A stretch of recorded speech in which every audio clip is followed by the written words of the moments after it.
사무엘하 1장 4절부터 12절 말씀 시작. 다윗이 그에게 이르되 이 어떻게 되었느냐 너는 내게 말하라. 그가 대답하되 군사가 전쟁 중에 도망하기도 하였고 우리 가운데서 엎드려 죽은 자가 많았고 사울과 그의 아들 요나단도 죽었나이다 하는지라. 다윗이 자기에게 알리는 청년에게 묻되 사울과 그의 아들 요나단이 죽은 줄을 내가 어떻게 아느냐. 그에게 알리는 청년이 이르되 내가 우연히 길보아 산에 올라가 보니 사울이 자기 창에 기대어 병거와 기록이 그를 뚫고 있다 했는데 사울이 뒤로 돌아 나를 보고 부르짖고 내가 대답하여 내가 여기 있나이다 한즉 내가 이르되 너는 누구냐 하시기로 내가 그에게 대답하지 나는 아말렉 사람입니다 한즉 또 내게 이르시되 내 목숨이 아닌 내게 완전히 있으므로 내가 고통 중에 있나니 그런데 너는 내 곁에 서서 나를 죽이라 하시기로 그가 엎드려진 후에는 살 수 없는 줄을 내가 알고 그의 곁에 서서 죽이고 그의 머리에 있는 왕관과 팔에 있는 고리를 벗겨서 내 주께로 가져왔나이다 하니라. 이에 다윗이 자기 옷을 잡아 찢으매 함께 있는 모든 사람도 보이라고 사울과 그의 아들 요나단과 여호와의 백성과 이스라엘 족속이 다윗을 죽이고 하니라. 저녁 때까지 슬퍼하며 울며 금식하니라. 아멘. 오늘 말씀을 읽어보면 사울왕이 죽었구나 하는 것을 짐작하실 수 있을 것 같습니다. 블레셋과 이스라엘의 전쟁 중에 길보아산 전쟁이라고요. 아주 유명하고 크고 그러나 이 전쟁의 결과는 결국 이스라엘이 대패하는 결과였거든요. 그 전쟁 가운데서 이스라엘 왕 사울왕이 죽었고 이스라엘의 왕자였던 요나단도 같이 전사하는 비극이 있었습니다. 그때 다윗은 망명지 블레셋에서 망명하고 있었고요. 우리가 잘 아는 시글락이라는 곳에서 살면서 블레셋의 용병 생활을 하고 있었습니다. 우리가 읽지는 않았지만 사무엘하 1장 1절로 말씀을 보면 다윗이 아말렉 족속을 물리치고 시글락에 돌아왔다 이렇게 말하고 있습니다. 그러니까 하나님의 은혜 가운데서 다윗은 블레셋 전쟁에 참전하지 않았습니다. 용병으로 나간 곳이 이스라엘과의 전쟁지가 아니라 그저 이 블레셋을 괴롭히고 있는 잔당이었던 아말렉을 물리칠 일을 감당하고 왔었습니다. 사흘째 되던 날에 오늘 이 사람이 왔습니다. 이 전쟁에 참여한 사람이었습니다. 이 사람의 원래 국적은 아말렉인이었습니다. 그런데 이스라엘 진영 중에서 왔나이다 하는 고백을 본다면 이 사람은 이스라엘 총회로 들어온 사람 같습니다.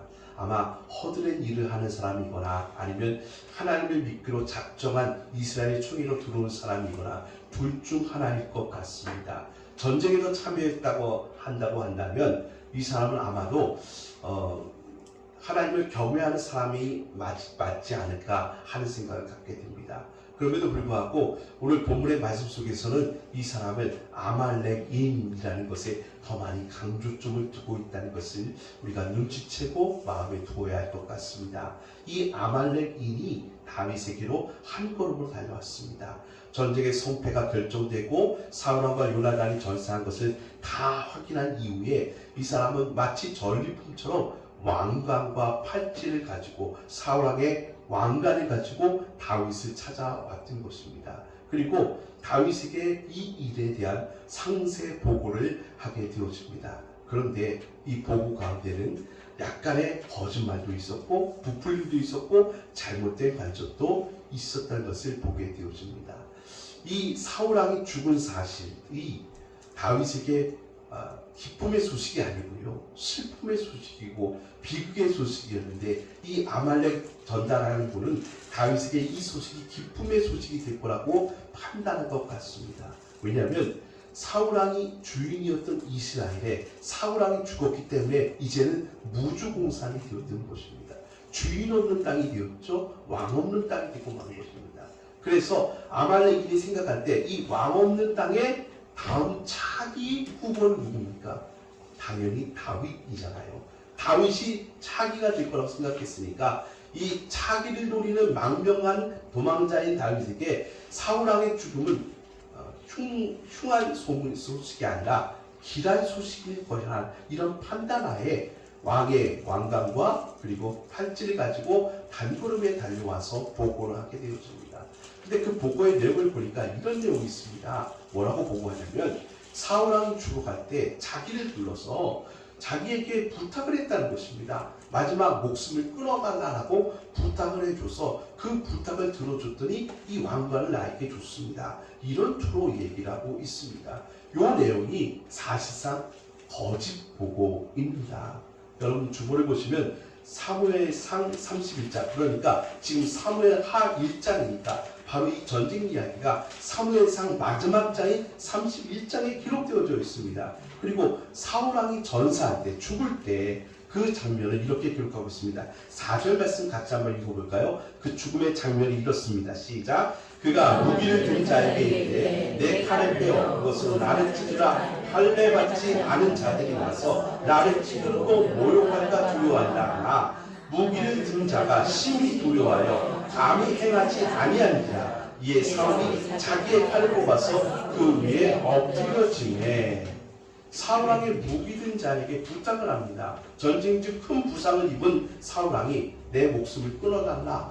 왜냐면 적들이 와서 할례 받지 않은 자들이 와서 나를 죽이면 그들이 말하기를 우리가 사울왕을 죽였다라고 선포할까봐 모욕당할까봐 두려우니까 차라리 내가 나를 죽여라. 그랬더니 이 무기 맡은 자가 죽이지 못합니다. 그래서 결국 사울왕은 우리가 아는 것처럼 자결을 결정합니다. 스스로 죽었다는 것입니다. 이게 사실이고 팩트입니다. 그런데 아말렉인이 다윗에게 보고하는 내용을 보면 뭐라고 합니까? 사울왕이 무기든 자에게 내 목숨 거두어 달라고 부탁한 게 아니라 자기에게 그 부탁을 했다고 합니다. 그리고 자기는 그것을 들어주어서 그의 죽음을 도와주었고 그 대가로 내가 왕의 왕관과 팔찌를 가져와서 다윗에게 드립니다 하고 보고하고 있다는 것입니다. 여기서 이 아말렉인의 모습이 얼마나 조금 교묘하고 잘못되고 상황 판단을 잘못하고 있는지를 알게 되는 것입니다. 왜 아말렉은 이런 거짓 보고를 하였을까요? 당연히 큰 보상을 바라봤기 때문입니다. 이 소식은 사울왕의 전사 소식은 다윗에게 좋은 소식이라고 생각되어서 이 좋은 소식을 전하면 큰 보상을 받을 수 있다라고 판단했기 때문에 그렇습니다. 13년이 넘는 시간 동안 사울왕에 의해서 핍박을 받으며 사울왕 때문에 도망자가 되어서 나라 곳곳과 이제는 블레셋 타지까지 가서 망명 생활하고 있고 용병 생활하고 있는 다윗에게 철천지 원수 같은 사울왕이 죽었다는 그 이야기는 흉한 소식이 아니라 길한 소식이라고 아말렉 사람이 판단한 것이기 때문에 그렇습니다. 그런데 이 아말렉 사람이 다윗에게 보고할 때 매우 중요한 두 가지를 이야기합니다. 첫 번째 10절 말씀, 여러분 성경책 가운데 10절을 보실까요? 첫 번째 보시면 그가 엎드려진 후에는 살 수 없는 줄을 내가 알고 그 곁에 서서 그를 죽이고 그의 머리는 왕관과 팔에 있는 고리를 벗겨서 내 주께로 가져왔나이다 하니라. 이 아말렉인의 보고 가운데서 최초로 다윗을 향하여서 내 주라는 표현이 등장합니다. 그러니까 다윗의 측근들도 감히 다윗에게 내 주, 내 왕이여라고 고백하고 있지 않거든요. 왜? 사울왕이 있으니까요. 그리고 주변에 있는 사람들은 마찬가지입니다. 내 주, 내 왕이여라는 표현은 왕에게만 하는 표현이거든요. 그런데 이 표현을 다윗에게 아말렉 사람이 최초로 주었다는 사실입니다. 최초로. 여러분 가운데 할아버지 할머니가 많으신데 할아버지라고 할머니라고 호칭 들으실 때 기분이 어떠셨어요? 오묘하셨죠? 기쁘기도 하시고 또 내가 벌써 할아버지 할머니가 되었다니 하면 서글픔도 있고 기쁨과 서글픔이 오묘하게 섞이잖아요. 다윗이 이 보고 가운데서 내 주, 그러니까 왕이여 라는 보고를 받았을 때 오묘한 마음이 있었을 것 같아요. 사울왕이 죽었다는 소식도 있고 지난 시간에 서글픔도 있었고 이제는 내가 왕이 되었구나. 내가 진짜 주가 되었구나. 왕이 되었구나. 이런 오묘한 생각들이 복잡한 생각들이 들었을 것입니다. 그런데 그 생각 중에 다윗은 어떤 마음이 있었을까요? 예, 기쁨이 더 많았을 것 같아요. 기쁨이. 인간적으로 생각하면요. 다윗은 여기서 정말 위기를 만난 겁니다. 위기. 왜 제가 위기라고 부르냐면, 만약에 이때 다윗이 이 왕관을 받아들고 내 주라는 이 이야기를 들으면서 기뻐서 기쁨을 감추지 못하고, 맞아, 하나님께서 사울을 저주하시고 벌하시고 이제 나의 시대가 되었구나, 내가 왕이 되는 시대가 되었구나 라고 그걸 개선장군의 전리품처럼 왕관을 들고 갔더라면 어떻게 됐을까요? 어떻게 됐을까요? 다윗은 통일 왕국의 왕을 못했을 겁니다. 왜요? 우리가 성경을 쭉 읽어봐서 아시지만 이후에도, 사울 전사 이후에도 무려 10지파는 다윗을 인정하지 않았어요. 그래서 통일 이스라엘이 되기까지 다윗이 헤브론에서 유다와 베냐민 지파의 왕이 된 이후에 무려 7년이라는 시간 동안에 나머지 10지파는 사울의 아들 무비보셋을 왕을 삼아서 나라가 두 조각이 되었거든요. 그러니까 아직도 사울을 따르는 분들이 굉장히 많았다는 얘기입니다.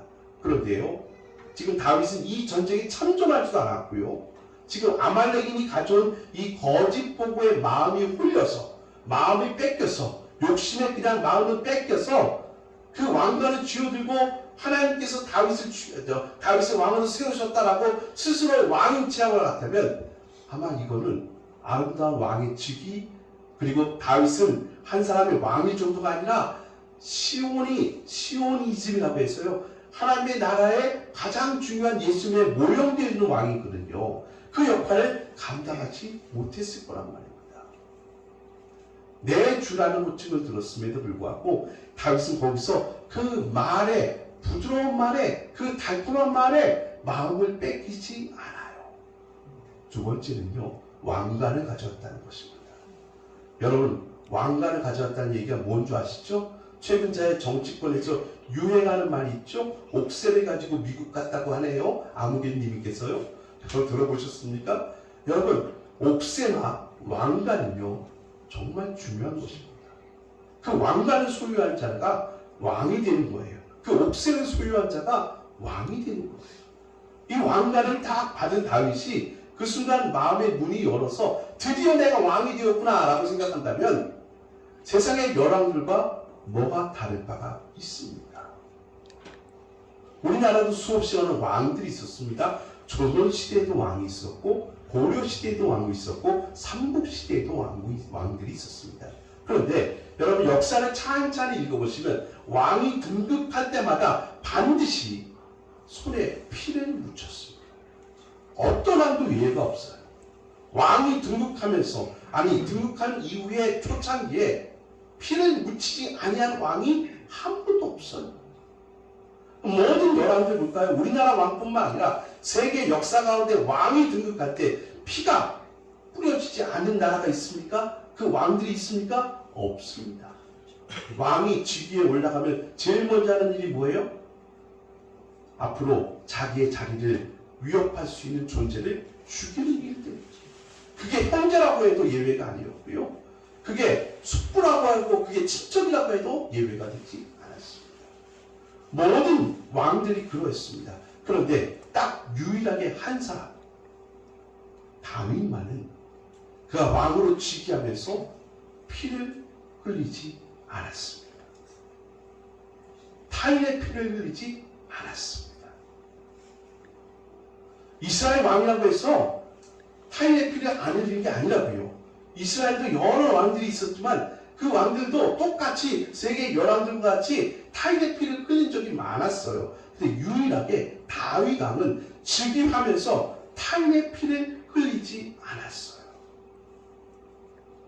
여러분, 이 장면에서 오버랩되는 분이 딱 한 분 계시죠? 누구요? 만왕의 왕께서 왕의 즉위식을 어디서 하셨습니까? 만왕의 왕은 예수님을 말하는 거죠? 예수님이 즉위식이 어디서 올리셨습니까? 십자가에서 왕의 즉위식이 올리셨습니다. 그 십자가는 타인의 피를 흘린 자리가 아니었습니다. 오히려 자기의 피를 흘려서 백성들을 살리는 왕의 왕되는 즉위식이었습니다. 그래서 다윗 왕이 예수님을 모형하는 예수님의 그림자 역할을 온전히 감당할 수 있었다고 제가 설명하는 것입니다. 우리도 마찬가지죠.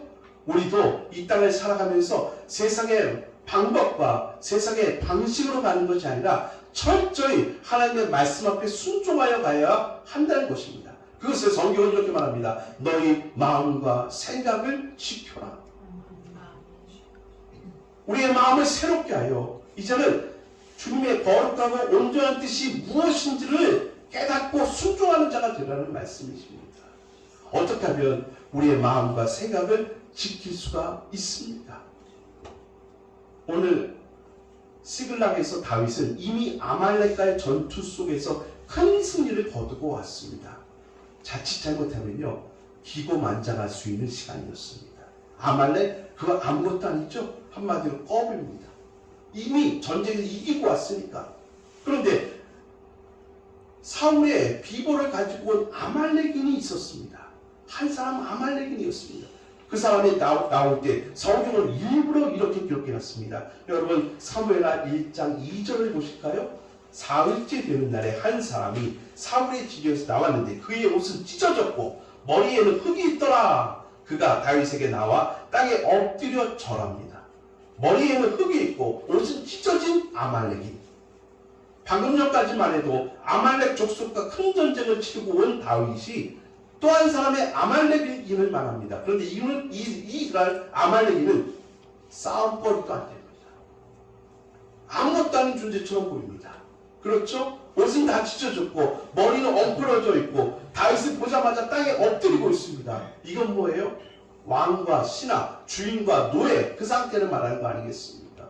이제 싸움거리도 되지 않습니다. 그런데 놀랍게도 이렇게 약해 보이는 아말렉인이 다윗을 유혹하고 넘어뜨릴 수 있는 존재였습니다. 어떤 마음으로요?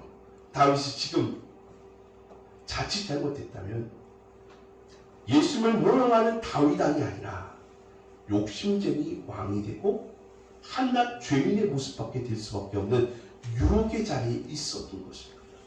그가 다윗을 향하여 내 주, 내 왕이라는 표현을 쓸 때 거기에 마음이 넘어졌더라면 그가 왕관을 가지고 왕의 팔찌를 가지고 와서 이건 당신 것입니다 하고 바칠 때 그 마음이 어두워져서 내가 드디어 권력을 잡게 됐구나, 내가 드디어 이스라엘을 차지하고 1인자가 될 수 있구나 하는 마음이 되었다면 여러분 생각해 보세요.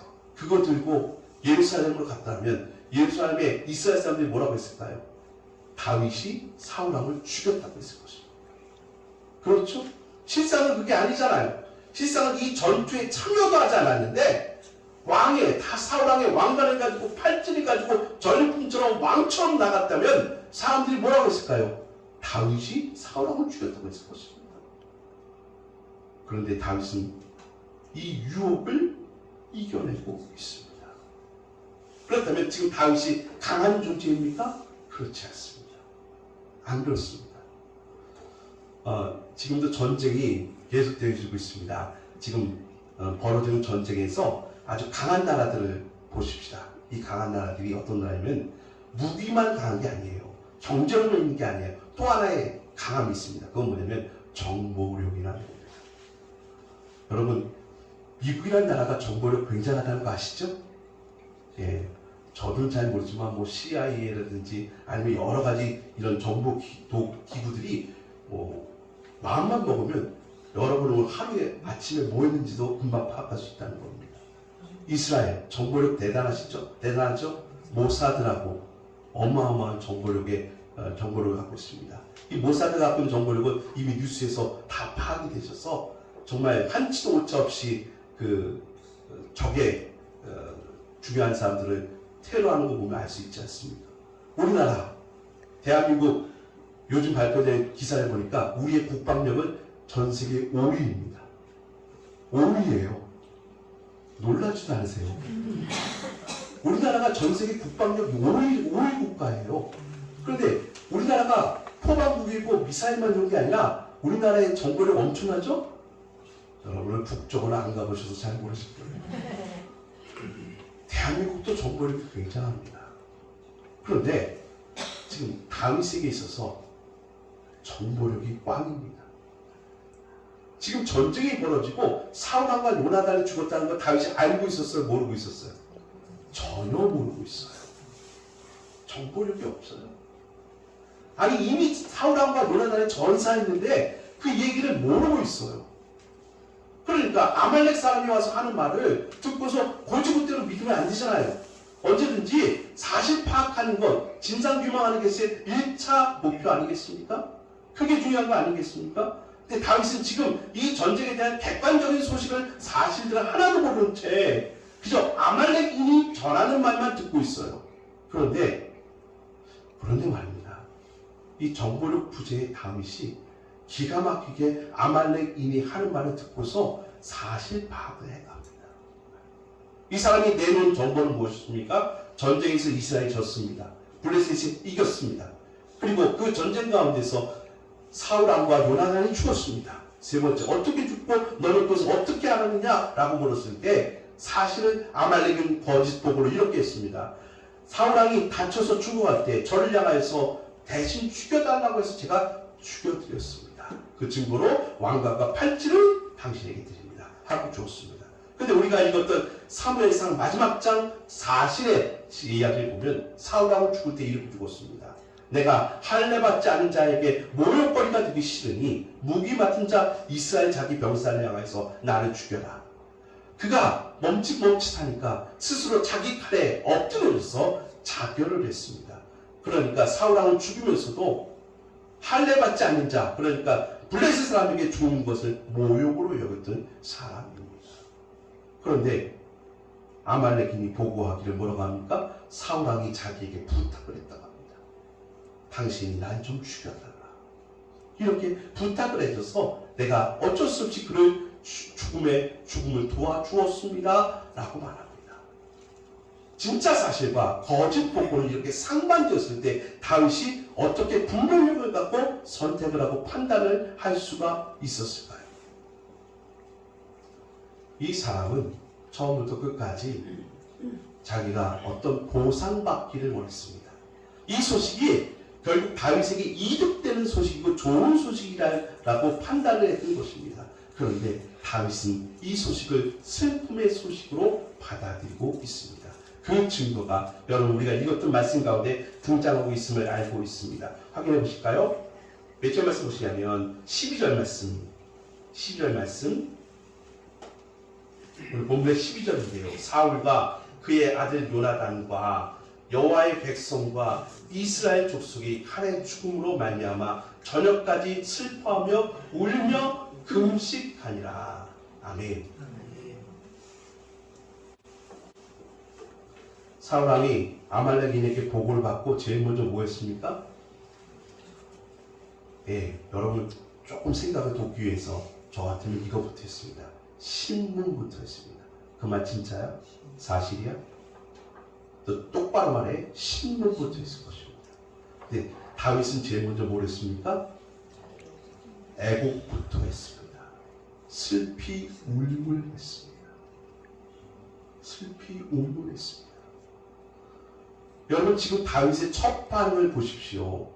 지금 이 사실이 사실인지 거짓인지 다윗은 정보력을 얻기 때문에 아무것도 모른다니까요. 그죠? 이 아말렉인이 하는 말만 듣고 있을 뿐이에요. 그러니까 이게 사실인지 거짓인지 다윗은 판단할 길이 없어요. 왜냐하면 팩트를 알아야 판단하잖아요. 알지 못하는 상황이었어요. 다만 지금 분명히 알 수 있는 사실은 이스라엘이 패전했고 사울왕과 요나단이 죽었다는 사실이었습니다. 이 사실을 가지고 다윗이 한 액션, 행동은 무엇입니까? 행동은요, 슬피 울고 애곡했다는 것입니다. 왜요? 다윗은 평소에도 이렇게 했습니다. 자기를 쫓아다니는 사울왕을 2번이나 죽을 기회가 있었습니다. 죽일 기회. 사울왕이 혼자 동굴 속에 들어와서 호위병이 없는 상태 가운데서 얼마든지 죽일 수 있었습니다. 그런데 다윗은 죽이지 않았습니다. 이유가 있었습니다. 왜요? 지금 이 상황 속에서도 하나님은 보고 계시고, 두 번째, 하나님의 기름 부음 받은 사람을 우리가 죽일 수가 없다. 이 고백을 늘 해왔던 사람이었습니다. 그러니까 사울왕이 죽인다고 했을 때 어떻게 죽었다고 이 사람이 보고 있냐, 아말렉인이 보고 있냐면 내가 죽였습니다 라고 얘기하고 있습니다. 그렇다면 이 보고가 거짓 보고이지만 이 보고대로 한다면 지금 이 사람은 다윗에게 상 받을 수 있는 사람이 아닙니다. 왜요? 하나님의 기름 부음 받은 사람을 죽일 수가 없습니다. 그런데 아말렉인이 내가 죽였어요. 내가 마지막 그 숨통을 끊어버렸어요. 상 주기를 기대하면서 그 보고를 하고 있지 않습니까? 그러니 다윗은 하루 종일 애곡하면서 아파하면서 하나님의 기름 부음 받은 자의 죽음을 애통했습니다. 사울왕과 요나단을 뭐라고 부릅니까? 사울왕과 그의 아들 요나단 여호와의 백성과 이스라엘 족속이라고 부르고 있습니다. 평생 내 왼수 나를 죽이려고 했던 나쁜 놈이라고 부르지 않고 여호와의 백성과 이스라엘 족속이라고 부르고 있습니다. 하나님의 백성과 이스라엘 족속이 오늘 넘어졌다. 오늘 무너졌도다. 죽임을 당했도다. 여러분 가장 유혹의 순간이 언제인 줄 아십니까? 대단한 적이 쳐들어올 때는 어떻게든 마음을 다잡아서 이겨보려고 하는데요. 여러분 아무것도 아닌 모습으로 다가오면요. 그까짓 것 하면서 방심을 버려요. 내가 저 정도면 하면서 방심을 버린다고요. 그때 더 위험한 거잖아요. 어떻게 해야 됩니까? 우리의 마음과 생각을 지키시는 하나님이 내 중심 속에 언제나 있지 아니하면 그 유혹의 순간에 넘어지고 무너지기 십상입니다. 다윗은 지금 아말렉과의 전투 속에서 큰 승리를 거두고 오고 자칫 인간의 생각으로만 빠져있다면 사울왕의 죽음에 대해서 야 이거 나한테 이득되는 소식 아니야? 결국 이제는 이 방랑생활 멈추고 이 용봉생활 멈추고 이스라엘로 간다면 나 왕이 될 수 있는 길이 열릴 수 있지 않아? 하고 자기의 이득과 자기의 경제적 손실로만 본다면 다윗은 웃을 수가 있었고 기쁨의 소식이 될 수 있어요. 그런데 그의 관점은 자기의 이득에 있지 않고 하나님의 나라와 뜻에 있었어요.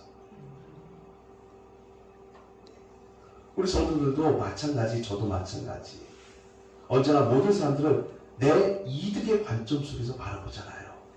이게 나한테 이득이 되느냐 안 되느냐로 모든 게 분별되고 판단되고 흑백되어지지 않습니까?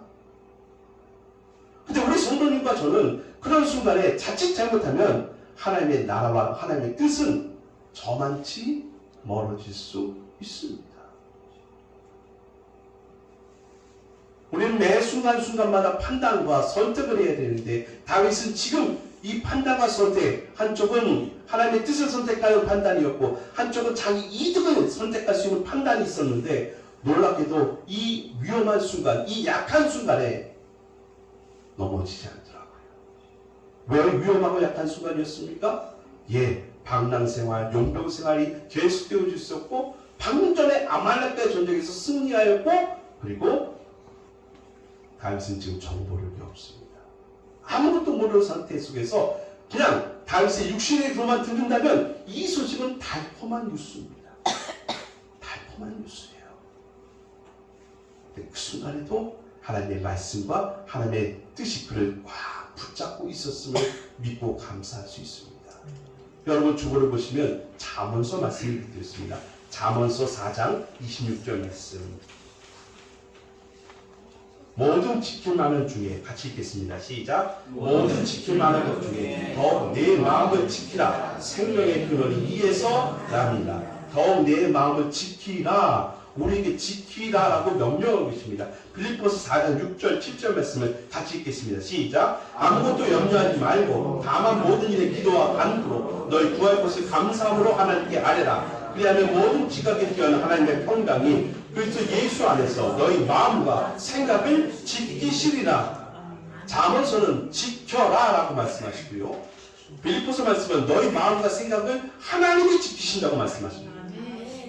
그래서 이 말씀을 읽으면서 이거는 이율 배반하냐 모순하냐? 잠언서는 내가 지키는 것처럼 말씀하시는데 빌립보서는 하나님이 지켜주는 것처럼 말씀하시는데 이건 이율 배반이고 모순하냐 이렇게 얘기하십니다. 여러분 놓치지 마셔야 되겠습니다. 이건 모순도 아니고 이율 배반도 아닙니다. 왜? 여러분 우리는 연약하고 유한한 인간이고요. 하나님의 말씀은 무한하시고 모든 것에 완벽하신 분이십니다.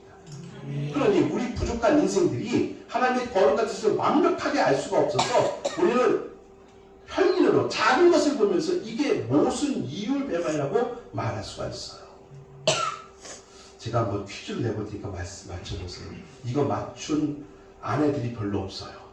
남편과 아내 얘기입니다. 여러분 그 책 보셨죠? 화성인 남자, 남편과 금성인 아내. 그렇죠? 화성인 남자와 금성인 여자, 이런 책도 있어요. 서로 모르고 의사소통이 안 된다는 것이에요. 자, 어느 날 남편에게 아내가 이렇게 부탁합니다. 여보, 저기 마트에 가서 계란 우유 하나만 사와. 우유를 사오라고 했어요. 근데 막 신발 신고 나가는 남편에게 아내가 다급히 묻습니다. 가서 계란이 있걸랑 6개 사와. 이렇게 얘기했어요. 자, 여러분 아내가 심부름 시킨 얘기 아시겠죠? 우유 하나 사와. 그런데 마트에 계란이 있걸랑 6개 사와. 이렇게 얘기했어요. 남편이 뭘 사왔을까요? 우유 6개.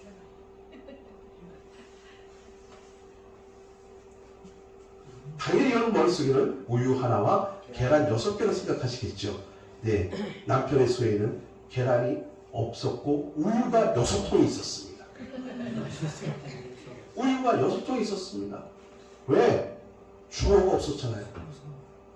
우유 한 통 사오는데 계란이 보이거나 뭘 사오라고 했어요? 네, 계란이 보이면 6개를 사오라고 했으니까 6개 우유를 사는 것입니다. 우리는 평생 같이 살아왔던 남편도 아내도 잘 모를 때가 있어요. 하물며 하나님의 말씀에 대해서 어떨 때는 하나님이 지켜준다고 하고 어떨 때는 우리에게 지키라고 하시는데 이건 모순과 이율배반 아닙니까? 아닙니다. 하나님이 우리를 지켜주는 게 맞습니다. 하지만 우리도 노력해야 돼요. 지키려고 애를 쓰셔야 돼요. 어떻게 해요? 피 흘리면서요. 뭐예요? 내 이득을 포기하면서. 세상 모든 사람들이 자기 이득을 위해서 살아가는데 우리 성도들은 자기 이득을 위해서 살아가는 사람이 아니에요. 하나님의 나라와 뜻을 위해서 살아가는 것이잖아요. 그러니까 때로는 과감하게 하나님 내가 내 이득을 내놓습니다 라고 고백하면서 나아가셔야 돼요. 다윗이 자기 귀에 듣기 좋은 대로만 움직였다면 그는 예수를 모형하는 사람이 될 수가 없습니다. 이스라엘 왕 되는 것은 될 수가 있죠. 어떻게 해요? 여왕들처럼 피를 흘리면서 될 수가 있습니다. 자기를 반대해요? 죽이면 됩니다. 다윗은 그런 힘이 있는 사람입니다. 그런 용맹한 부하들이 있는 사람입니다. 그래도 다윗은 열왕의 길로 가지 않고 훗날 십자가로 가신 예수님의 길에 모형이 되셨습니다. 우리 인생도 마찬가지라고 저는 생각합니다. 예수 믿는 사람들이 하나님의 복 받아가지고 남들보다 열왕처럼 갈 수도 있습니다. 다 자기 발 아래 꿀리면서 갈 수도 있습니다. 그런데 그게 하나님의 영광과 뜻일까요? 곰곰이 생각해 보십시오. 우리는 내 이득만 위하여 가는 길이 아니라 우리는 마음과 생각을 지키면서 내 마음과 생각을 지키시라는 하나님을 의지하면서 매 순간순간마다 주의 말씀을 내 마음의 중심에 놓고 내 겉사람은 자꾸 내 이득되는 쪽으로 내게 유익되는 쪽으로 가려고 하는데 그때 죄송하게도 안타깝게도 우리는 정보력이 없어요. 그때 우리는 분별력이 없어서 이게 하나님의 뜻이 맞아? 이게 하나님의 뜻이 맞아? 헷갈릴 때가 한두 번이 아니거든요. 그때마다 우리가 취할 수 있는 방법이요. 하나님 내 마음과 생각을 지켜주십시오. 나는 당장 저게 좋아 보이고 유익해 보이고 옳아 보이고 명치스러워 보이지만 하나님 그게 맞는 거 맞습니까? 그 순간 한숨 한번 쭉 쉬시고 하나님 앞에 무릎 꿇어 기도하십시오. 하나님 내 마음과 생각을 지켜주십시오. 이익에 밝은 거는 예수 믿는 사람들만 이익에 밝은 게 아니라고요. 이 세상 사람들도 이익에 밝은 건 뭔지 다 계산할 줄 안단 말입니다. 하지만 예수 믿는 사람들이 아주 특별한 것은요. 과감하게 어느 날은 그 이익도 유익도 내려놓을 수 있다는 게 능력입니다. 하나님의 뜻을 위하여. 놀랍게도 다윗은 피를 흘리면서 왕위에 올라간 자가 아니라 자기 피를 흘렸죠. 손해를 보면서 억울한 일을 당하면서 자기 피를 흘리면서 왕위에 올라간 사람이었어. 이렇게 십자가에서 왕의 등극식을 하신 예수님처럼 왕의 예수님의 그림자가 되어지고 예수님의 길을 보여주는 사람이 되었다는 것이죠. 그렇다면 우리는 어떻습니까? 이미 앞서서 오신 예수님이 우리에게 길라잡이가 되어준다면 우리는 우리의 인생길에서 주님 가신 그 길을 따라가겠습니다. 나도 이 길로 가겠습니다를 선언하는 사람이 우리 성도들이라는 것입니다. 힘들고 지치고 정말 억울하고 답답할 때도 있지만 우리는 주님께서 우리에게 주신 능력을 붙잡읍시다. 내 마음과 생각을 지켜주셨습니다. 그 순간 무엇이 하나님의 뜻인지 모를 채 섣불리 내 이익이 있는 쪽에 내 유익이 있는 쪽에 이것이 하나님의 뜻이라고 판단하지 마시고 그때 하나님 저는 정보력이 없습니다. 분별력이 없습니다. 내 육신의 안목은 당연히 이쪽이지만 유익되는 쪽이지만 이게 하나님의 뜻과 똑같다고 누가 말할 수 있겠습니까? 그 순간 내 마음과 생각을 지켜주십시오. 로마서 12장 2절 말씀을 읽으면서 이제 오늘 말씀을 가름하려고 합니다. 시작. 너희는 이 세대를 본받지 말고 오직 마음을 새롭게 함으로 변화를 받아 하나님의 선하시고 기뻐하시고 온전하신 뜻이 무엇인지 분별하도록 하라. 아멘. 나태주라는 시인을 하십니다. 연세대학교 세브란스 병원 가면 유난히 이분의 시가 많습니다. 나태주라는 시인이 이렇게 말했습니다. 무릎 꿇으면 모든 게 예뻐 보인다. 내가 높이 서서 아래로 내려보면 모든 게 아름다워 보일 것처럼 생각하시지 않아요. 그래서 누구든지 다 정상 1인자가 되려고 하는 세상 속에서 나태주 시인은 거꾸로 얘기합니다. 무릎 꿇으면 모든 게 다 아름다워 보인다. 짓밟힌 민들레 꽃도 저 높은 곳에 있을 때는 보이지 않던 그 작은 돌멩이 하나가 무릎 꿇으면 아름다워 보인다. 저도 우리 성도들에게 똑같이 말씀드리고 싶습니다. 무릎 꿇어 기도하면 모든 게 선한 하나님의 뜻이 될 수가 있습니다. 내 판단력을 의지하지 마시고 내 육신의 안목이 보기 좋은 대로 움직이지 마시고 내 유익되는 쪽으로만 마음 기울어지지 마시고 그 순간 무릎 들여서 하나님의 거룩한 뜻을 따라가시는 지혜로운 사람. 그래서 이 세상 앞에서 열왕에 가는 길이 아니라 예수님이 가신 길, 기왕 우리가 예수님 믿기로 작정했다면 열왕이 가고 모든 사람이 가는 길이 아니라 넓은 문이 아니라 예수님이 가신 그 길, 좁은 문 좁은 길이라고 할지라도 거기 생명이 있고 진리가 있고 참된 복이 있습니다라고 고백하면서 그 길로 나아가 하나님 주시는 귀한 열매와 승리를 거두는 저와 여러분 되기를 축원하겠습니다.